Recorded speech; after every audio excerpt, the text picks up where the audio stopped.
certainly we try to have a diversity of voices and views, but for purely selfish reasons, it was an absolute joy to get two of my favorite thinkers and people on a panel, but it also would be, I think, just a huge missed opportunity to not engage directly with a topic that I can't go a single day, and certainly reading like arts and entertainment, but business, culture, I mean, one cannot avoid the topic of AI. And it ranges from, did you know this, to, did you realize that the world is ending? So between these two poles, we have, this conversation, I think, that is very much a work in progress and taking shape. But what I wanted to do today is get two experts, and they certainly can speak beyond education and technology, but, and I will introduce them properly in a second, you'll hear and see deep knowledge and deep experience with what these implications could be, and I think what they can probably do is enlighten us in terms of what we're seeing, what we might expect to happen, and how hysterical we should be. I think the answer is we shouldn't be, but let's talk it through. So this one is entitled AI Inside and Outside the Classroom. So let me start by happily introducing our two guest panels. To my immediate right is Deb Shutika. She is a mystery writer and folklorist. Her short story, I'm not going to pronounce this right, Mala Suerte? Mala Suerte. Yeah. Appeared in Diamonds, Denim, and Death. And the 2019 Boucheron anthology, Frozen Iguana, was published in 2018. Mirrors appeared in Richard Peabody's Abundant Grace, the 7th collection of fiction by DC area women, and she's currently working on a novel. She's also been a major force in George Mason's English department for decades, former chair of the department, and we happened to be students together in the MA program, what was that, 3 or 4 years ago?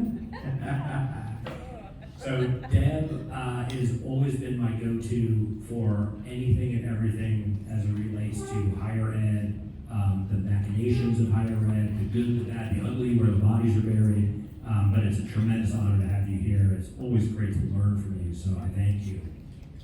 And to her right is my former partner in crime, well, current partner in crime, but Shawn DuBravac and I work together at the Consumer Technology Association, and to say that he has forgotten more about technology and innovation than I've ever learned is, to put it mildly, I learned so much from him, and he continues to inform the entire world. Let me tell you why. He's an internationally recognized thought leader, top-rated keynote speaker, delivering insights on the trends, technologies, and paradigms transforming the globe. His research focuses on the forces shaping tomorrow that are percolating on the peripheral of society and business today. By providing an elevated view of developing trends, DuBravac empowers leaders in their organizations for the changing landscape and opportunities that lie ahead. So let's just get right into it, right? We've already established AI is everywhere. I think some people understand it tolerably well, some people don't understand it at all. There's a lot of fear and loathing, and understand that we only have an hour or less, and probably can just scratch the surface.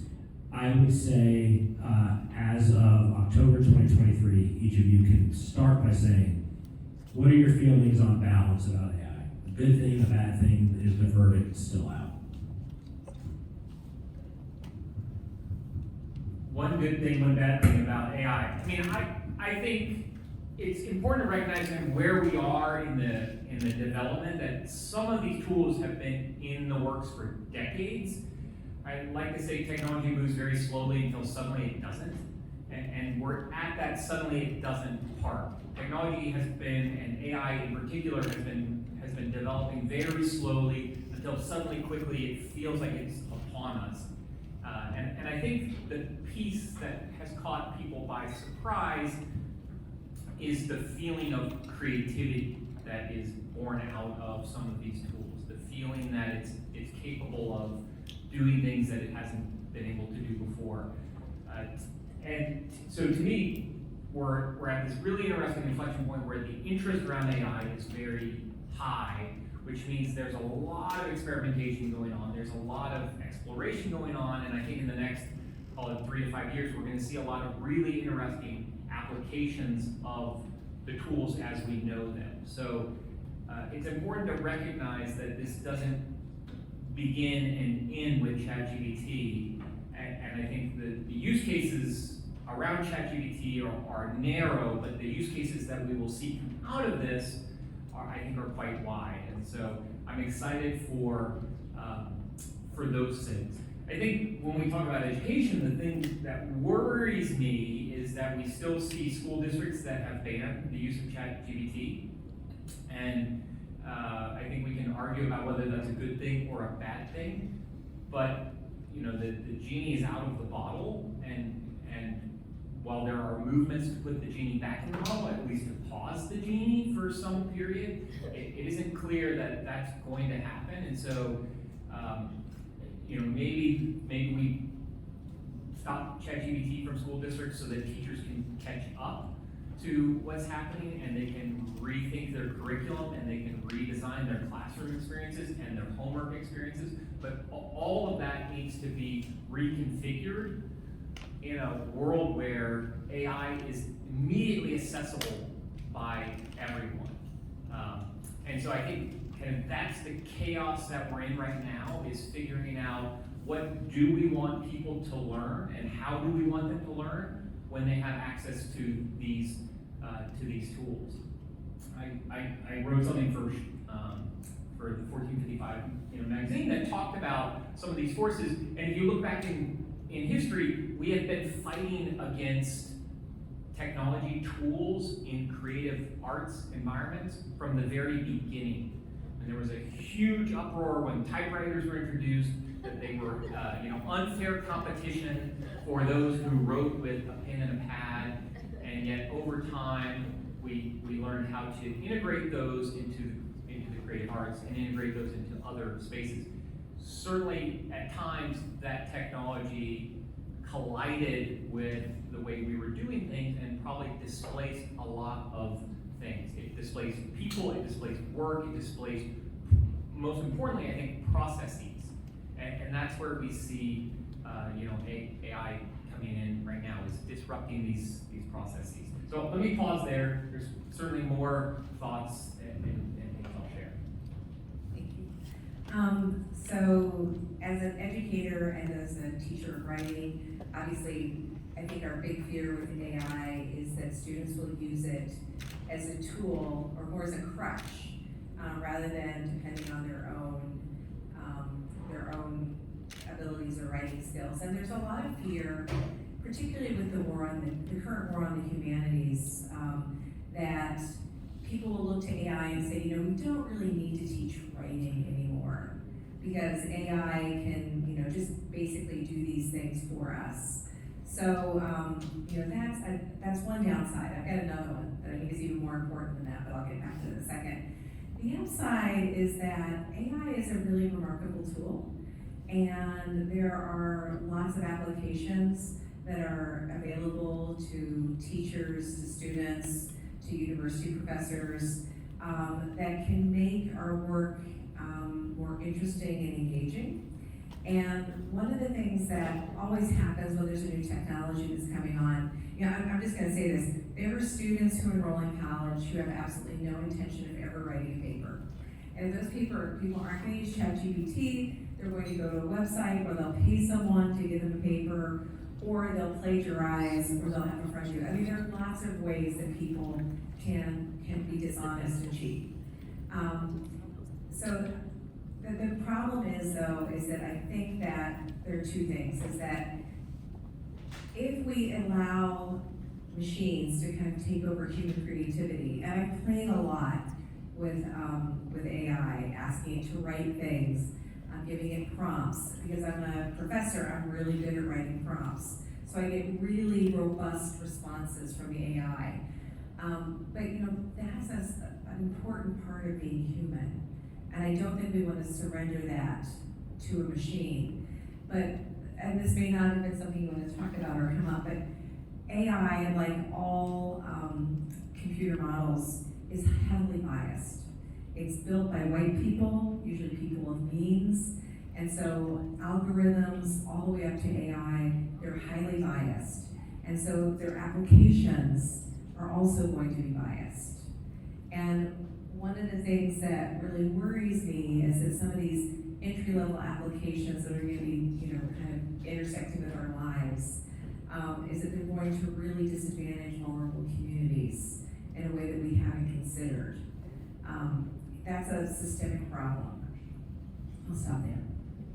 So let me just add two things in response. I think the other key thing to recognize is that technology is iterative, and so it's constantly reinventing itself, and it's spotting those negative outcomes and trying to fix them.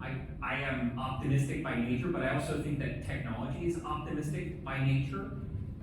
That doesn't mean that there aren't always nefarious applications of technology, but let me give you an example. Email made it very inexpensive to communicate, made it very easy to communicate. So what did we get out of email? We got spam, right? That's the nefarious, unintended consequence, the negative outcome that nobody foresaw was that you could then send people junk mail. And so early on we create spam filters which weren't very good. And we can all in this room remember having to check our spam filters to see if a good email got through. But over time it iterates and it gets better and better and better. And now most of us, I would guess none of us, check that spam filter anymore. And my presumption is if your email is laying in my spam filter, I don't want it, and you've done something that has caused you to end up in your spam filter. So it tries to solve the problems that it creates. And I think around the biases, AI is actively working to solve those those errors of omission and those errors of that have been caused from there. So it will take time, but I do think that the people working on AI models want to solve those problems.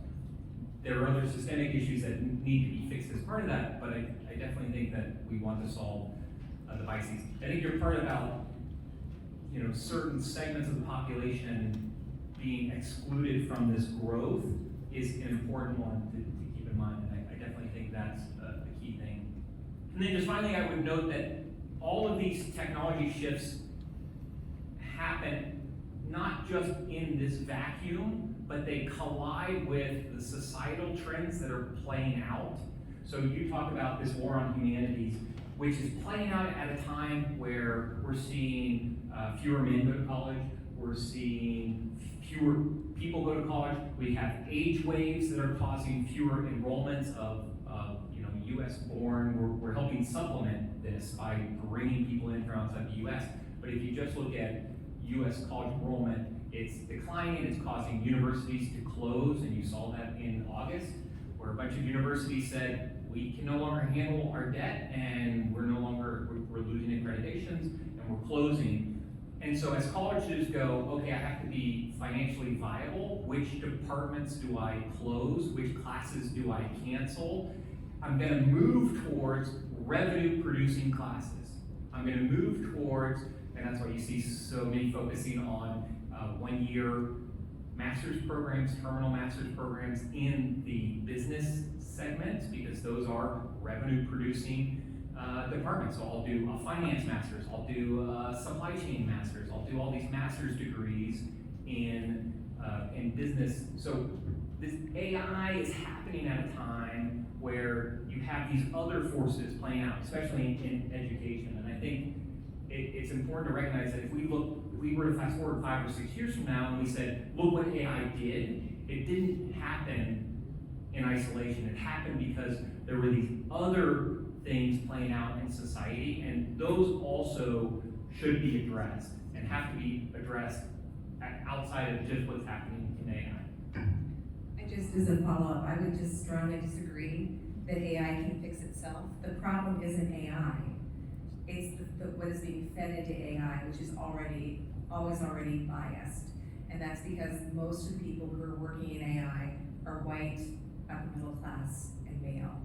And that is a gross problem across the industry that isn't easily fixed. Yeah, and I think the companies that are definitely, it won't fix itself. It is a problem that has to be addressed, but companies recognize this. I mean, this is a known problem that we're unlikely to just let permeate for decades. Because what will happen is one company will say, you know what, I'm going to hire a diverse set of engineers, and I'm going to create a better product. And when they create a better product, a less biased product, then others will start to follow suit. And you already see that. It isn't a problem that's fixed immediately, and it's a problem, obviously, that takes time, but it is a problem that, when I talk with tech leaders, they're very aware of some of these biases and working to fix them. You still see the results of those biases. It isn't hard to, we still see these biases in Google. You can go to Google and you can get Google to give you clearly biased results. So it definitely takes time, but I think it's something that we're aware of. And just like any other trend that has played out over a long time, as we become aware of it, we start to try to find ways of addressing that problem and solving that problem. So let me ask you both, broadly, understanding that, and I can pass through, Shawn, you brilliantly anticipated one of my questions. I was going to give a shout out. Shawn did contribute a very important piece to Movable Type, talking about AI this past year. And your in the opening anecdote about the hysteria that surrounded the typewriter is well taken and understood. I think we can laugh at ourselves and say, in 30 years, are we going to look back and say, see, we were worried about that? I do think where this changes, of course, with the internet and digital, awareness, is we're not just talking about a technological tool, we're talking about artificial intelligence, but how do we start to get ahead of the curve as it relates to everything from the workforce to students and make them aware of what the stakes are and anticipate these biases and these use case scenarios that are maybe not in their own best interest? Well, I would say with students, it starts with creating assignments that AI can't do, and it's very easy. It's the same thing when you have students who technically might buy a paper. It takes more effort on the part of the instructor to craft an assignment that requires specificity, something that's built into the class that you're teaching, but also complex problem solving that is applied in a very specific way. And AI just isn't very good at that. And so what a lot of us are doing is we're crafting assignments, and then we're running through the AI to see like what comes up. And generally that's how you can pre-test. Obviously, as I said, there are always going to be students who, for whatever reason, want to get through the class rather than do the work. And there's not much we can do about that, right? Those people are always going to be there. But when you talk to students about education as being part of their intellectual development, that it's not about getting a job, it's about getting them through an ability to, I call it like shaping their minds, so that they can do not just one job, right, maybe through finance or through business, but so that they might be able to pivot and do a number of jobs based on their educational experience. So that relates to going to things like problem solving, active working in groups, thinking about bigger pictures in the world and being more critical thinkers. And those are things that are not easily replicated by machines, even very smart ones. And it's amazing. I mean, I think ChatGPT-4 passed the bar exam, right? I mean, that's amazing. And that's one level of sophistication.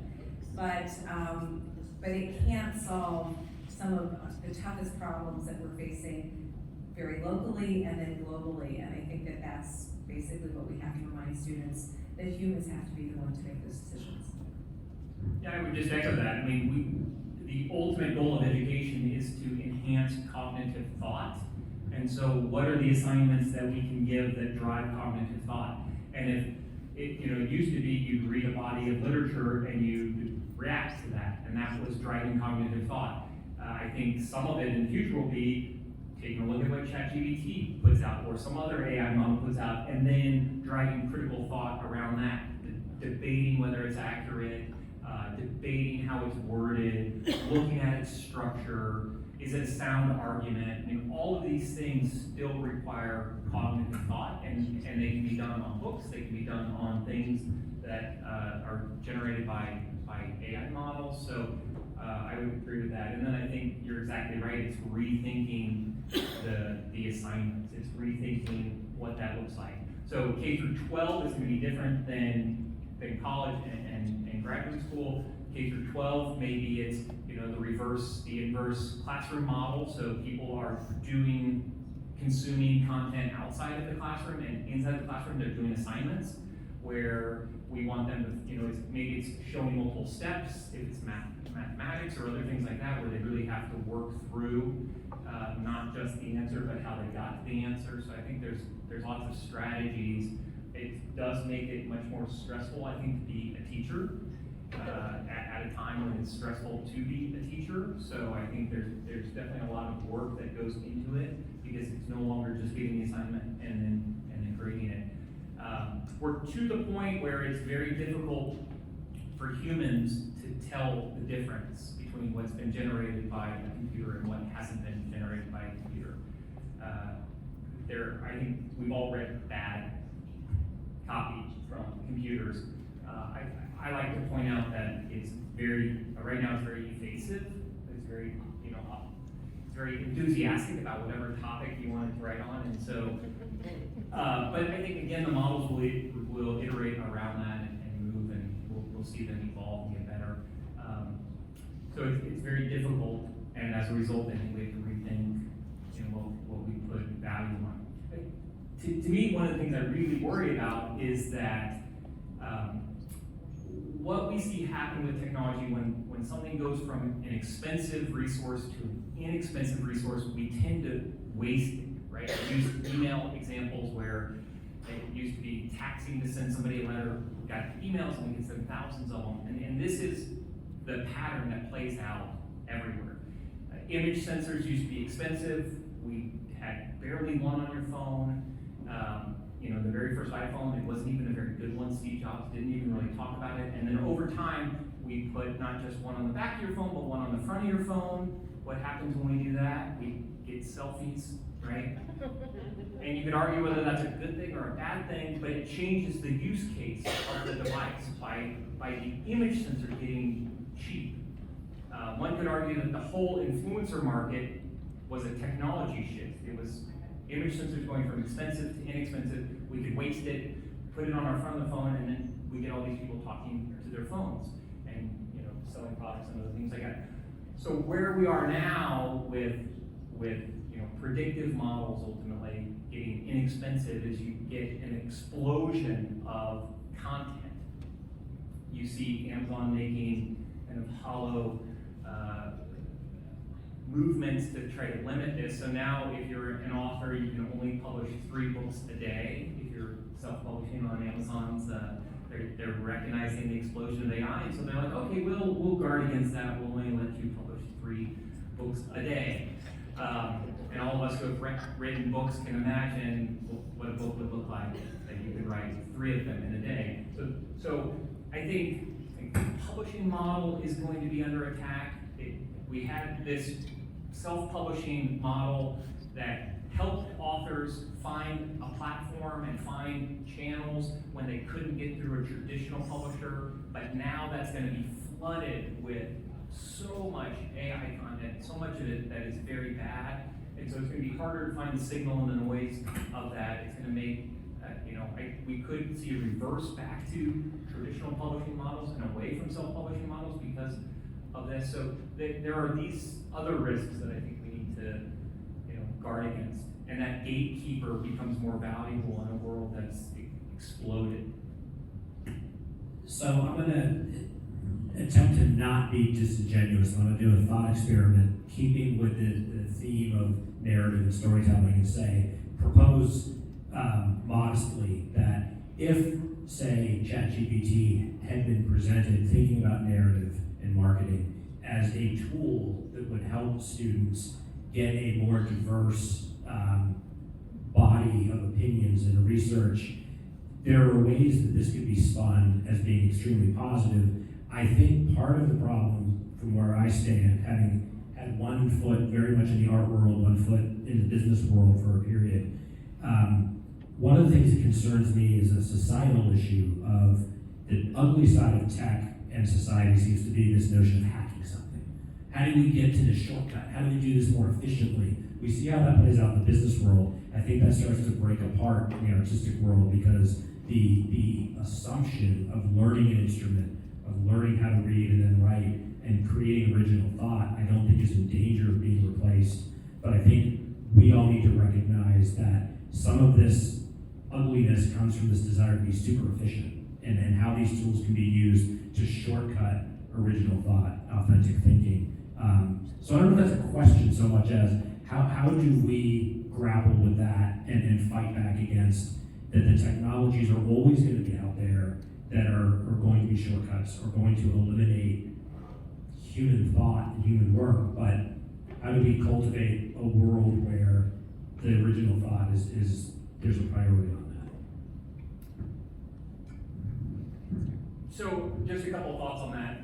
I mean, one is recognizing the diversity of applications and allowing them to augment your skill set. So I have an AI writing coach that does nothing more than remind me of my goals for that day and follows up to see if I did you hit your word count today? Like sends me a text. So here's an AI tool that I've used to create an accountability group for myself. In addition to other accountability groups I've got, this one sends a note and says, hey Shawn, I know this writing goal is really important for you. Have you hit it? And there's lots of other AI tools that we use to augment. Prior to ChatGPT, we're using Grammarly, we're using other things like that. So those are all tools designed to augment what we do. I think ChatGPT does a very good job of telling us what the internet thinks about something. So if we're trying to tell a story that is counterintuitive, that is unique, that is different, looking to see what the world thinks in a summary. If we were to provide ChatGPT with prompts on our topic, we can get a good feel for what the world thinks about that, what the consensus view is, whether right or wrong, we know what the consensus view is. I've seen some people use it, again, kind of as a writing coach. I've got a friend who's working on a book, he put his outline into ChatGPT, which has its own risks, which we can talk about. It's a whole nother topic, because anything you type into ChatGPT becomes their property and can be used to retrain the models and can be used, so yeah, it's a whole nother session that we should hit on, but he put his outline in and said, give me a 5-star rating, give me a 5-star Amazon review for this book. Because he wanted to know what were the topics that kind of rose to the surface that would get a 5-star. And then he did the opposite. He said, now give me a 1-star rating for this book. And it gave him a 1-star rating for the book that let him see where, oh, I'm missing this. This is why people, now it's generic, right? And it isn't the same as a real 1-star review, but it helped him think through what some of those things were. So again, it ties back to the cognitive skill set and using it. So I think that's where the efficiencies can come. Can it help me get quicker to information? Can it help me more quickly understand something? I tend to think about it like, what's your superpower? Use AI to augment that superpower. I think we're so focused on trying to replace everyone's superpower, but can we use AI to augment superpower? So hitting that daily writing goal, not my superpower. Like having my house clean, my car washed, all of that can be a superpower when I've got writing deadlines. So getting those little prompts, those reminders, I have found helpful.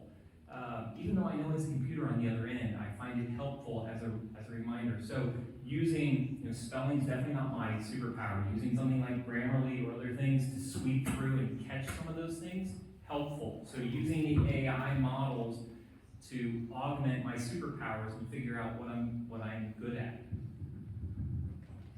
So from a teaching perspective, some composition professors have started using AI as like the first response to student papers. And so this allows them to do like a run through, a quick first draft. They always have to check it, but it allows you to give more one-on-one feedback to students, particularly students who have real desperate developmental writing needs. The better the student writes, the easier it is to help them refine. But for students who are really struggling, AI can really help augment what the teacher is doing. I always like to remind my students, it's like 9 out of 10 students who get caught cheating with AI, it's not because we can tell, it's because AI makes things up. And it'll make up sources, it'll make up quotations, and those are the things where people normally get caught.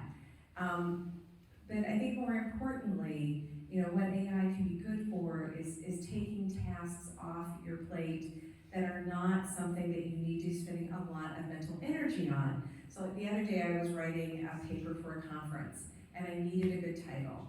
And I had like all these keywords and I couldn't figure it out. And I said, I put it in AI and I said, generate 10 titles that gets on these keywords that has one word in it. I wanted the word flagship, for like flagship university. And it pushed them out. It's like, yeah, I didn't use any of them. I augmented what they gave me, but it was great. I have a friend who used it to write her bio for her book jacket, right? Another thing that you don't want to be spending a lot of time obsessing over. You've got other things that are more important for you to write. So allowing AI rather, to do those menial tasks is actually, it's what I think it's really good for. What concerns me, and I'm just gonna go back to this. The applications to AI are not going to be limited to writing in a classroom. These are esoteric applications that are not going to impact most people. If you've ever tried to return jeans or try to change your airline ticket and you're on the phone with an automated caller, right? That's how AI is most likely going to impact a lot of people's lives. And if you know there are just certain things that you cannot explain to a machine because you're not hitting one of the key marks that they want you to do, you know how frustrating that'll be. Imagine that application if you were applying for Medicare, or if you were applying for housing assistance. What I have found, my mom has a neighbor who's elderly and low income, and so she asked me to help her with some of these things. And what I find is that most of the way that these programs are structured, some of them with AI, some of them just have really bad websites, it's almost as if it's intentional. She's ready to give up. And I, who am very stubborn and persistent, it'll take me a long time to work these problems. So if you can imagine being a low-income mother who has to sign up for SNAP, and the AI is just kind of putting you in a loop, okay? Those are the types of things that I think are problematic. I don't necessarily think that these applications are going to be pushed out when they are at their best, because they're not pushed out now when they're at their best. I don't think that there's a lot of concern about us being so frustrated we want to pull our hair out. And I think that those are the things where I think that the quality of life could be degenerated because of AI applications, when sometimes you just need to talk to a human. Yeah, and this comes down to application of technology. There are lots of examples of automation in our life that have created more work for us. Self-checkout at grocery stores was automation designed to make the grocery store more efficient, but it made our lives perhaps less efficient because now we're doing the scanning and the bagging. And so they were able to reduce costs or streamline operations or do any number of things, but it created more work for us. And there, I think, will be a lot of those type of examples where we think, oh, this will make life easier, quicker, faster, more efficient, and it in fact won't. And then hopefully we will adjust, make those those adjustments and move on. Are there people who are making our call centers difficult? Perhaps, but at the end of the day, if they know their business, they're in the business of bringing joy to a customer, whether that's with a new pair of jeans or anything else. I mean, if we have a horrible experience with that brand, then we know they're not going to come back. I don't know. I've never met with an executive who says, we want to make this as difficult as possible because we want people to buy one pair of jeans and that's it.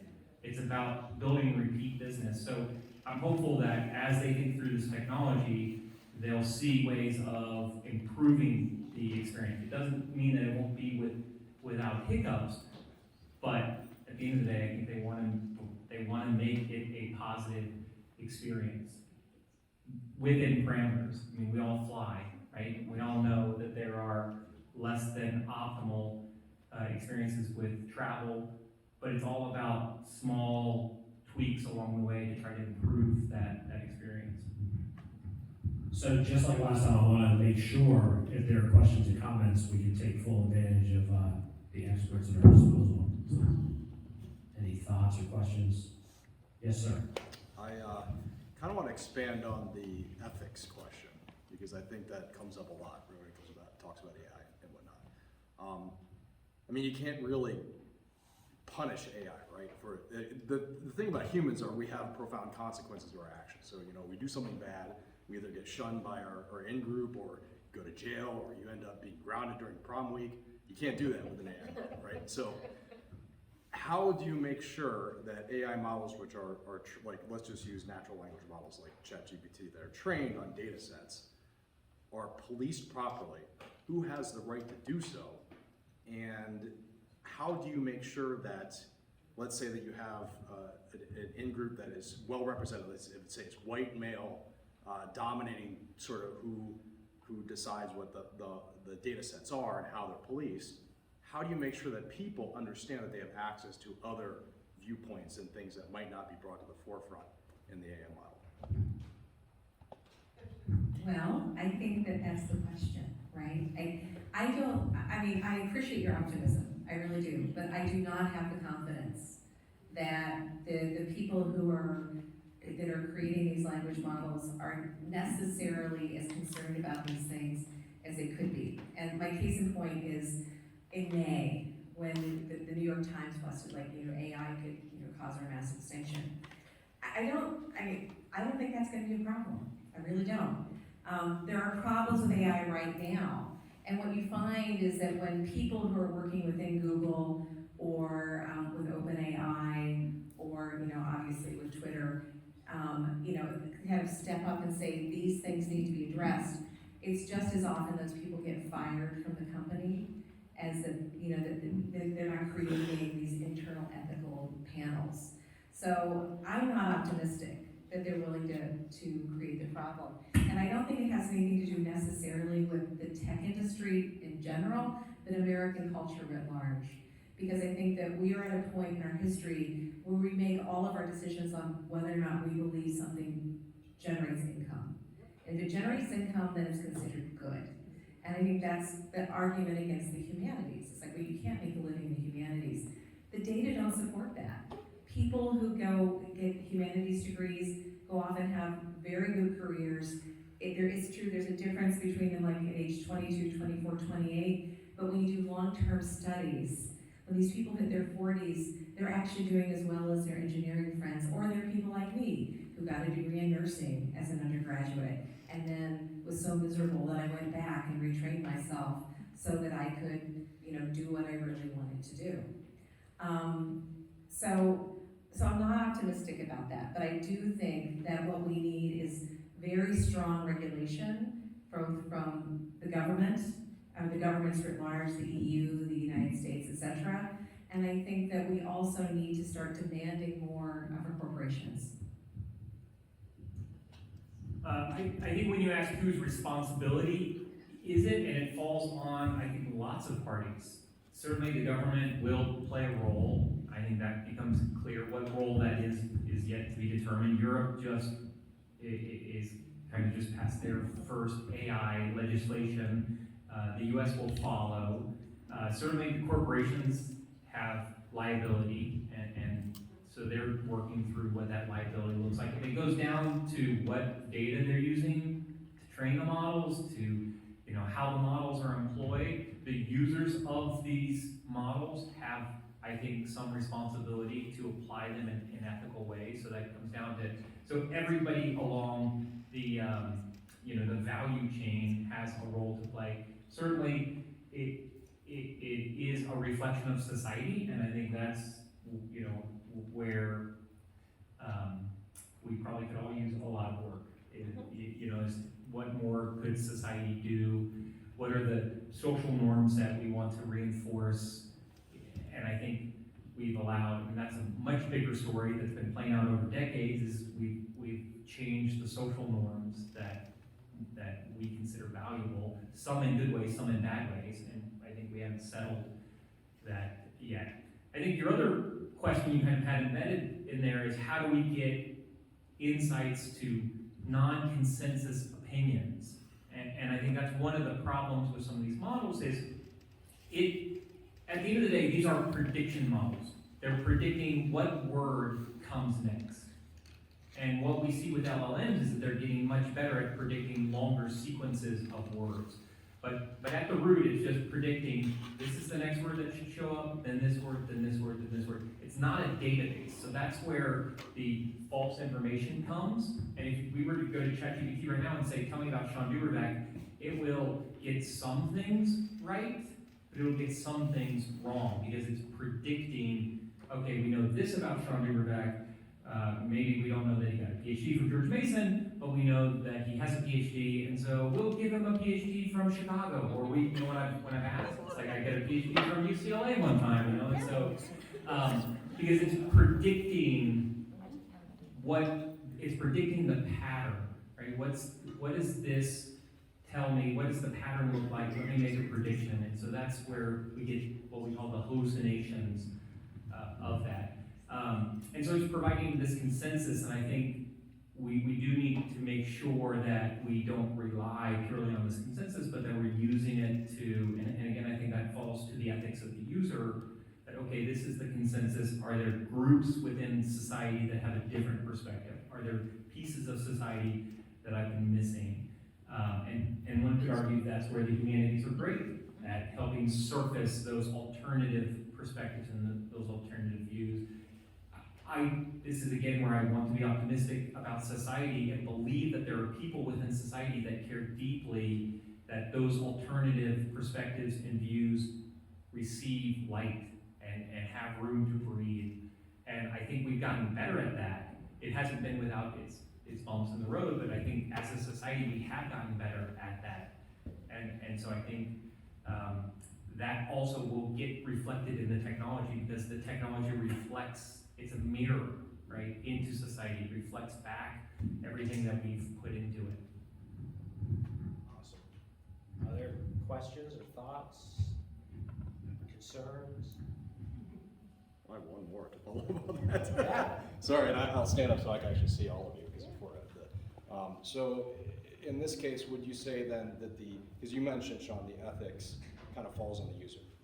So then would it almost by default fall on society, on the education system to educate people to make sure that they use it ethically? Because, I mean, as these language models become more and more mainstream, which they are with ChatGPT and others, people have access that don't necessarily, that may be biased themselves or don't know how to prompt an AI system, and therefore receiving a response that they take as gospel because it's a computer telling them something is true. And so how do we make sure that the ethics get taught to the user? Because that seems to be the issue, is that there's a trust there that is not violated. There's like an almost default trust between machine and man. Yeah. So, and I think sometimes it's not just trust in the machine, but it's laziness on the user to then, I mean, that's certainly what I see with students, especially K through 12, is like, yeah, this is good enough. Right? And it was true that prior to ChatGPT, their assignments were good enough. Like they would spit stuff that wasn't great, but good enough. And now the difference is that it's good enough mentality is being augmented with a computer system. We even saw in New Jersey, an attorney used ChatGPT in his filing, and it cited court cases that didn't exist, right? He got reprimanded by the judge. So there's stronger punishments, later in your career than K through 12.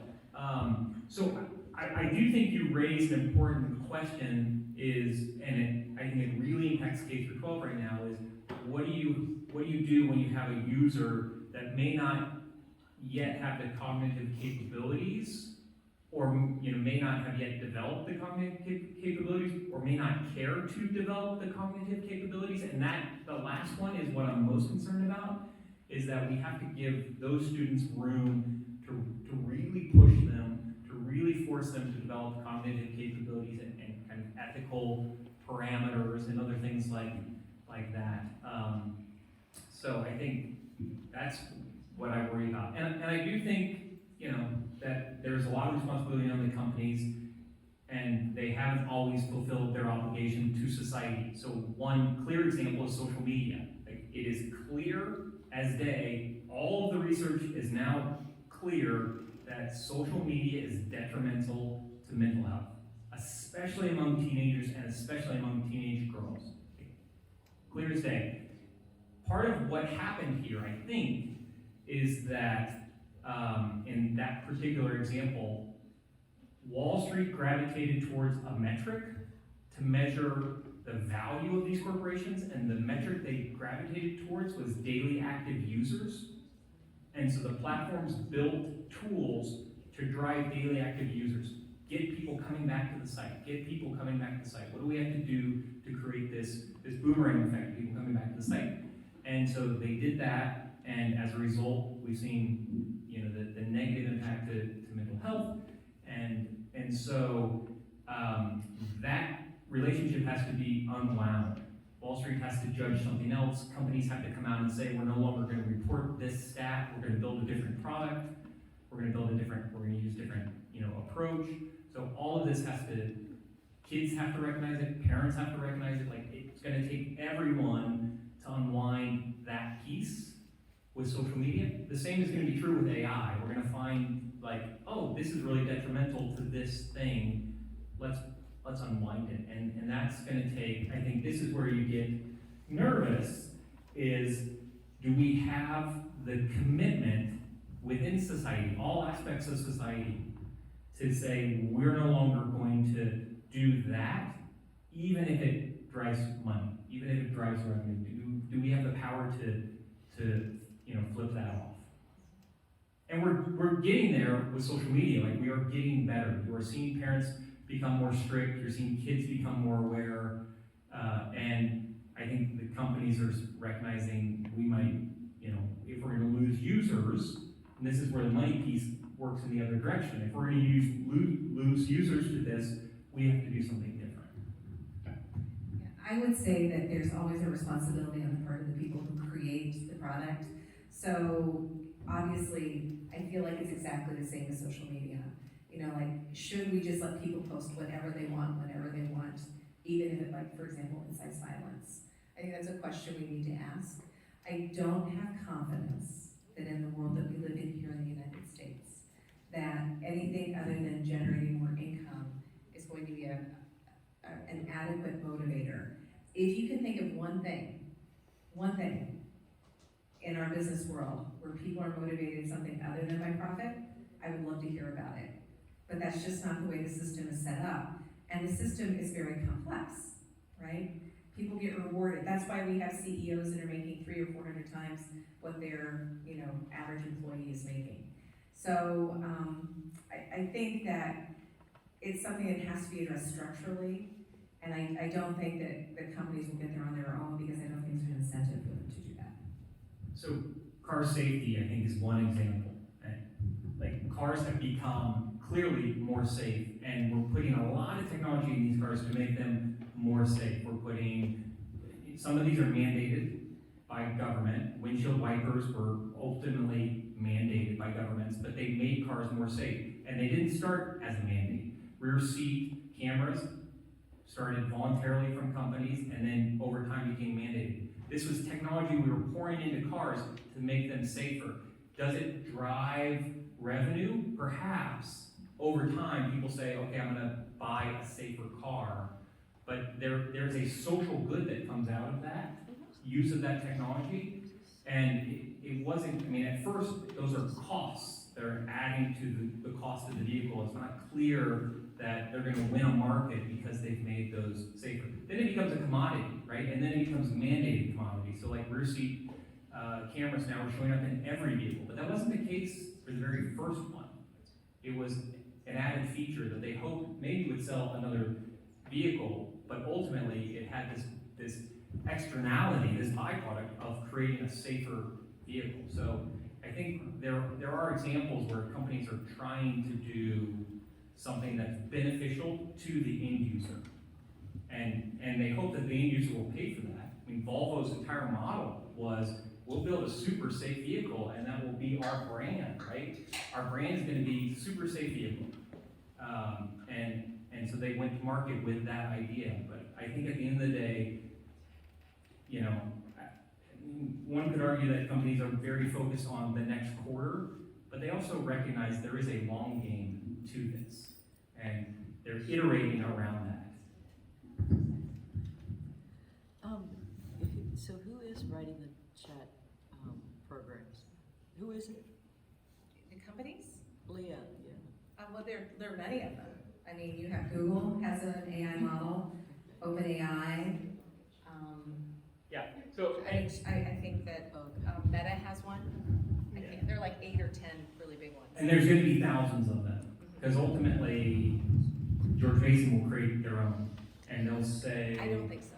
You don't think universities will? I don't think that we have the money to invest in it because it takes so much data space and the chips are really expensive.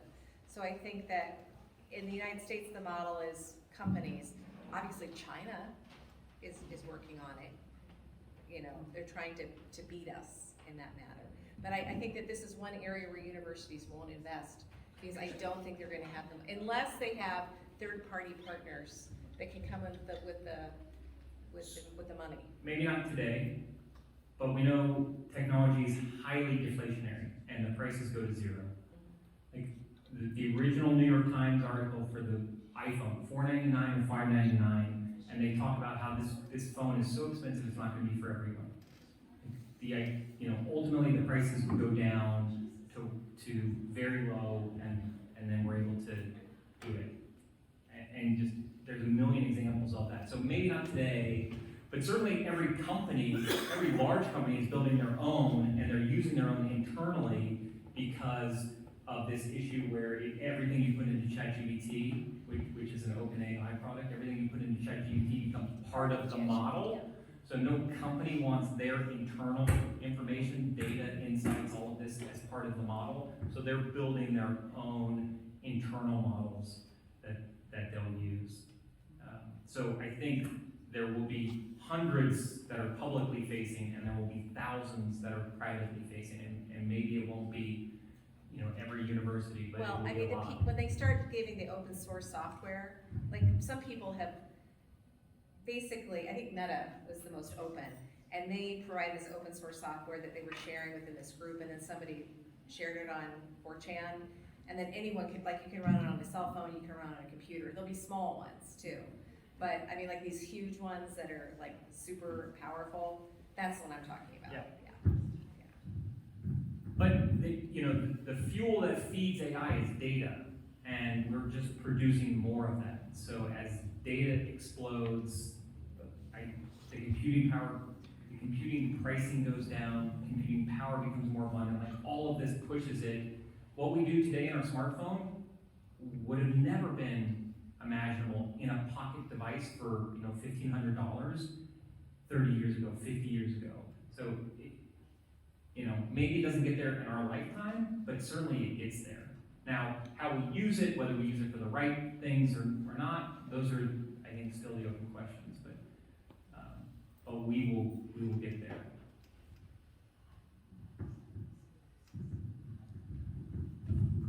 So I think safe to say, very much to be determined, as technology always is. But yeah, I mean, I think it's just something that we'll continue to watch, and it'll be interesting to see a year from now how similar or radically different this very conversation will be. I've long ago ceased being surprised by technology in the ways that it does and doesn't change everything. So, Deb, Shawn, thank you both. Thanks everybody for your questions, for hanging in there. Thank you all for being here today. Remember that bottles of wine are available to go. Support Calero Vineyard, and thank you for letting us use your amazing facility. And thank you all for supporting this event. I appreciate everyone being here, and we'll see you again at a future event, hopefully soon.